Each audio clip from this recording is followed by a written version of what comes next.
Hello to everyone. I'm America Califano and I'm from the University of Naples Federico II. I started working there 6 months ago, so today I'm showing you our very, very preliminary results about this activity.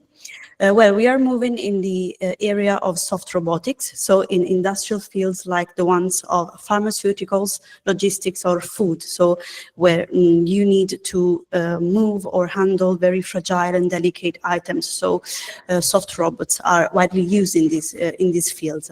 There are some soft robots that instead of using mechanical soft fingers, use vibrating surfaces for creating temporary adhesion contacts.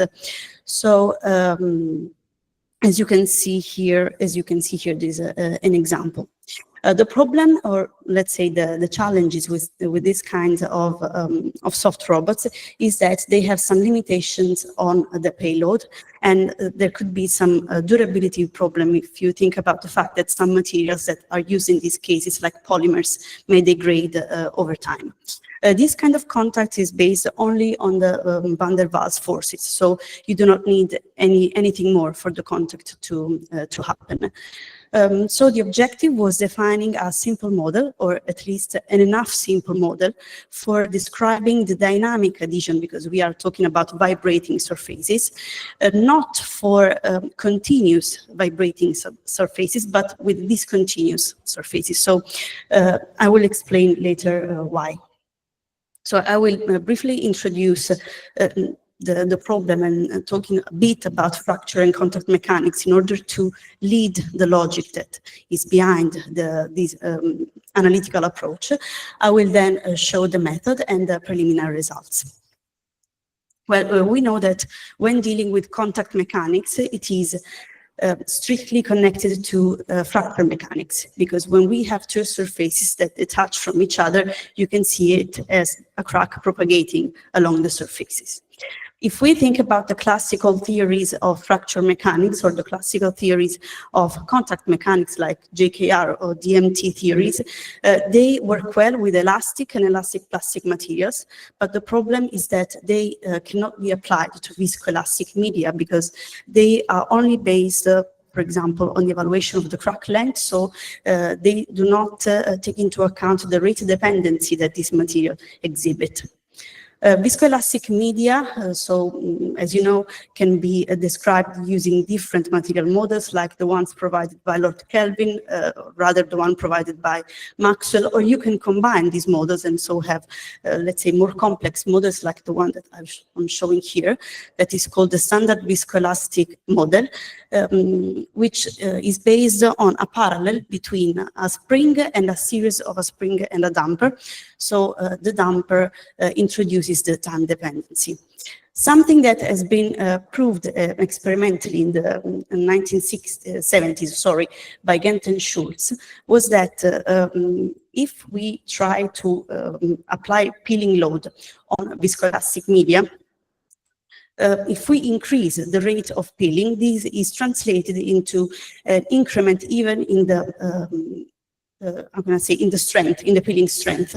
So there is a clear dependence from the speed of the load application.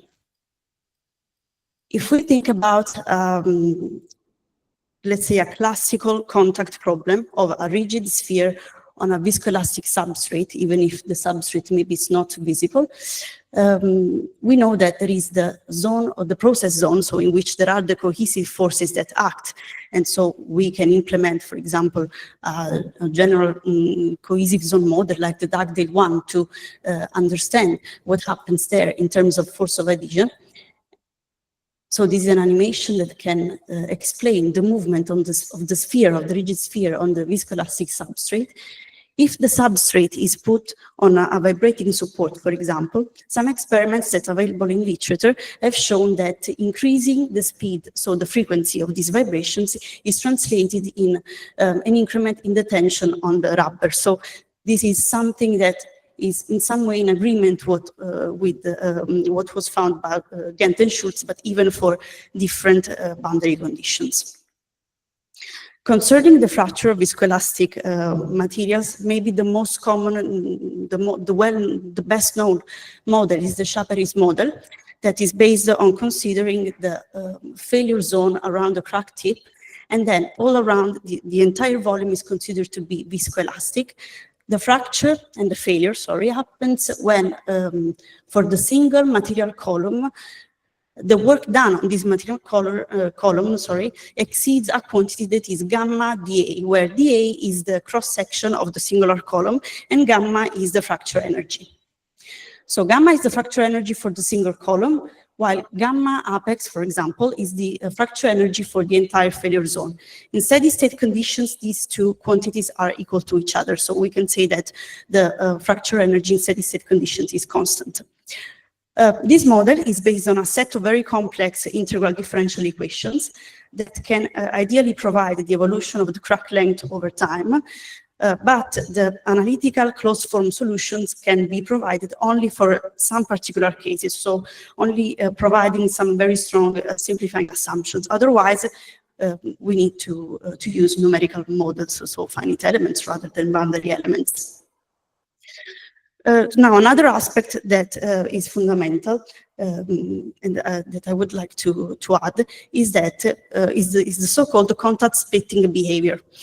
If we have the contact between a sphere and a continuous substrate, and if we pass from a continuous substrate to a discontinuous substrate, it has been seen that there could be an enhancement in the adhesion capability. This idea comes from nature, comes in particular from geckos, so from these reptiles that have the toes that are not smooth. So the surface of the toes is characterized by these patterns, these patterned surfaces, and by rapidly, let's say, implementing, so by applying these very rapid cycles of attachment and detachment, geckos are able to climb walls and to, walk upside down on the ceilings without falling. So they are able to tune the adhesion by vibrating, by rapidly moving their toes. There are some scientists who tried to study this behavior in the beginning of the 21st century. They were Shagat, Popov, and Gorb who introduced this model. The model is based on considering a rigid sphere and a set of elastic springs around the sphere. The sphere goes down with the springs. They enter in contact with a continuous substrate. Then the sphere is pulled up, so the springs start to elongate until they detach completely from the substrate. So we can say that the adhesion force is linked to the loss of stability, or let's say to the moment in which all the springs detach from the substrate. And so we are able to identify what is called the contact radius, so the radius of the contact area. If we take a look at the pulling force versus the contact radius, so we start from here. So we have an equilibrium condition in which everything is in contact. So we have zero pulling force and we have a given contact radius. Then we start pulling. So some springs begin to detach. And as a matter of fact, the contact radius starts to decrease until a maximum pulling force is reached. After that, all the springs detach. And so gradually the force goes to zero, and even the contact radius goes to zero as well. So based on these ideas, as the model that I've just showed you is based only studies, only elastic springs, what we try to do is considering a similar problem, but with viscoelastic springs. So we have a rigid sphere that moves according to an imposed law of motion. This sphere enters in contact with a carpet of viscoelastic springs. Each spring can be represented by the standard viscoelastic solid model, and here we have the constitutive equation. One important hypothesis is that there is a non-zero distance between two adjacent springs, so to avoid, let's say, some problems of non-uniformity of stress. Here there's an animation of the problem we would like to model. And as you can see, due to the curvature of the sphere, the springs are compressed and then elongate, and then they elongate by different quantities. Here, that's the same constitutive equation, but is slightly modified by introducing the relaxed and instantaneous moduli for the considered viscoelastic material. So if we want the sphere to go up and down continuously, we want to impose an harmonic law of motion. And this term, delta Sm, takes into account the different elongation of the springs with r, where r is the radial coordinate. If we integrate the previous equation, we obtain this solution for the sigma f. So it's the sigma for the single spring that I can even call fibril. So in literature, they call it fibril. We basically have two cases. We can have that the sphere and the fibril are in contact. This means that they move together. So we have the displacement of the spring is equal to the displacement of the sphere. Otherwise, they detach, so there is no contact between the sphere and the single fibril. This means that the spring becomes unloaded, so the sigma is 0. So this happens when a given detachment criterion is met. This detachment criterion needs to be defined. For example, we decided to chose a given maximum level of sigma above which the sphere detaches from the springs. This can be, for example, chosen according to the Lennard-Jones potential of intermolecular forces. When the sphere detaches from the fibril, the fibril goes down, it relaxes in some way, so following a displacement law that is basically a negative exponential. Let's consider to have an initial time in which the sphere and the fibrils are in contact. There will be, according to the detachment criterion, some instant in which sigma f is equal to the maximum sigma that we have chosen. So by solving this equation in T, we are able to obtain the time of detachment.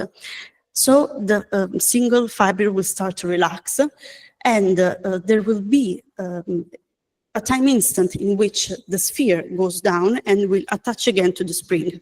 So if we impose this equation so that the two displacements are equal because they are again in contact, so they move together, we can solve this equation in T and obtain the time of reattachment. If we iterate this logic over and over, we can obtain all the times, all the instant times of detachment and attachment of the problem. So let's take a look at these very preliminary results. We fixed the parameters for the sinusoid. And here I'm showing you a graph that has time on the x-axis. On the left y-axis, we have the displacement both for the sphere and for the single fibril. So we have that the sphere just follows a sinusoid, while the fibril has a different behavior. On the right, we have this other y-axis that represents the sigma of the single fibril. So if we consider that the sphere and the single fibrils start in contact, they start moving together. Then when the sigma, the maximum level of sigma is reached, they detach. And so the sphere goes on with its movement while the fibril will start to relax. Sigma of the single fibril will go to 0 because it becomes unloaded, and then they will go on with their movement until they will attach again. So we are able to identify these two different time instants. The graph that I've just showed you is just for one fibril. If we sum in an integral way the results, we are able to obtain the results for a given number of fibrils. For example, we choose a number equal to 100, and here I'm plotting the sigma of three different fibrils: the innermost, the outermost, and the mid one. So we have the outermost, the yellow, is practically always detached. We have the innermost that has the blue path, so it detaches and attaches according to what I've just said in the previous slide. And then we have the mid fibril that has a similar behavior, but the levels of stress that are reached are lower due to the different elongations of the spring. If we plot the what I call the sigma mean, so the average level of sigma for each cycle, and with r, so with the radial coordinate, when the sigma goes to 0, it means that everything is detached. So the value of r that we can find just before sigma goes to 0 is the contact radius. And here we have just the contact hysteresis slope for this problem. Here you have an animation that shows over time sigma. So each time that it goes to 0, it means that the bodies have detached. And here there's the total force evolution. So every time that the force goes to 0, there is the detachment. So we just took inspiration from nature for this model, which is quite simple actually, and is based on the standard viscoelastic solid model, and on imposing an harmonic law of motion for the rigid sphere. It's clear that we still need to test the robustness of the model, because we need to tune all the material parameters and even the sinusoidal parameters to investigate the frequency effect, and then hopefully we will try to validate it by numerical simulations and experiments. And thank you. That's all for me.